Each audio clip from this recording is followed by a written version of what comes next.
तो भैया CUT UG 2025 में यहां पर बीएचयू को लेकर क्या क्या चेंजेस हुए हैं, बीएचयू को लेकर यहां पर क्या क्या टेस्ट पेपर्स की रिक्वायरमेंट और एलिजिबिलिटी क्राइटेरिया में यहां पर अपडेशन हुए हैं, वो सारी बातें मैं आपसे इस वीडियो में यहां पर करने वाला हूं। सबसे पहले चीज मैं एक जनरल स्टेटमेंट आपको दे दूं कि बीएचयू में कोई चेंज नहीं हुआ है। बस अगर हम बात करें बीएलएलबी वालों के लिए कि पिछले साल तक लीगल स्टडीज था, अब इस बार लीगल स्टडीज नहीं है, तो आपके लिए लैंग्वेज और जीएटी से ही आपकी मेरिट यहां पर बन रही होगी। मैं एक एक कोर्स के बारे में आपसे बातचीत कर लेता हूं। सबसे पहले यहां पर देखिए बीए ऑनर्स यहां पर आपको दिया जा रहा है, जिसमें कई सारे सब्जेक्ट्स आपको मिल जाएंगे, economics, history, political science, sociology, psychology, ढेर सारे सब्जेक्ट यहां पर आराम से पढ़िएगा। लैंग्वेज और जीएटी से यहां पर आपकी जो होगी वो मेरिट यहां पर बनेगी, लैंग्वेज हिंदी या इंग्लिश में से। सेम बीएलएलबी भी है, लैंग्वेज हिंदी या इंग्लिश और जनरल एप्टीट्यूड टेस्ट। अगर हम एलिजिबिलिटी क्राइटेरिया की बातचीत करें तो इन्होंने यहां पर देखिए बीएचयू में दो तरीके से एलिजिबिलिटी क्राइटेरिया होती है, एक तो 12th के परसेंटेज और दूसरा यहां पर एज के क्राइटेरिया। हम बातचीत करें अगर जनरल कैंडिडेट्स के लिए तो 50% मार्क्स 12th में, और एज में जो होता है वो यहां पर मैक्सिमम 22 ईयर्स होते हैं। ठीक है, 1 जुलाई 2025 तक आपकी एज 22 साल से अधिक नहीं होनी चाहिए, लेकिन ये जनरल कैंडिडेट के लिए है। ओबीसी के लिए यही 45% हो जाता है और एज 25 हो जाती है। एससी एसटी के लिए एज 28 हो जाती है और 12th का परसेंटेज सिर्फ यहां पर पासिंग मार्क्स यहां पर हो रहा होता है।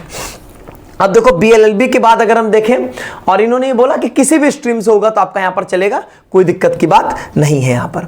इसके बाद अगर हम लोग यहां पर बातचीत करते हैं बीएससी ऑनर्स एग्रीकल्चर के लिए, तो एग्रीकल्चर में बातचीत ऐसी होगी कि physics chemistry maths, physics chemistry biology और एग्रीकल्चर बायोलॉजी केमिस्ट्री, इन तीनों में से किसी भी एक सब्जेक्ट कॉम्बिनेशन में आप अपीयर हो सकते हैं।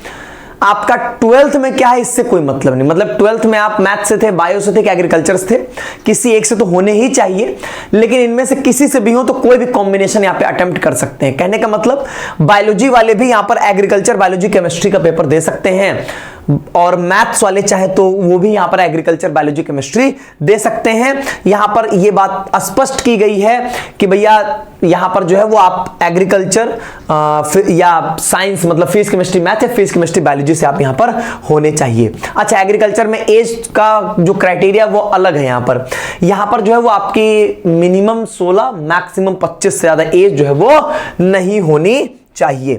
अगर इसके बाद हम देखें यहां पर बैचलर ऑफ साइंस, मतलब आपका बीएससी ऑनर्स बायो में कौन कौन से सब्जेक्ट हैं आपके पास, botany, chemistry, zoology, home science, geography और अर्थ साइंस, मतलब बायो ग्रुप के लिए तो बायोलॉजी, केमिस्ट्री और फिजिक्स, 3 सब्जेक्ट्स यहां पर आपके पास होंगे।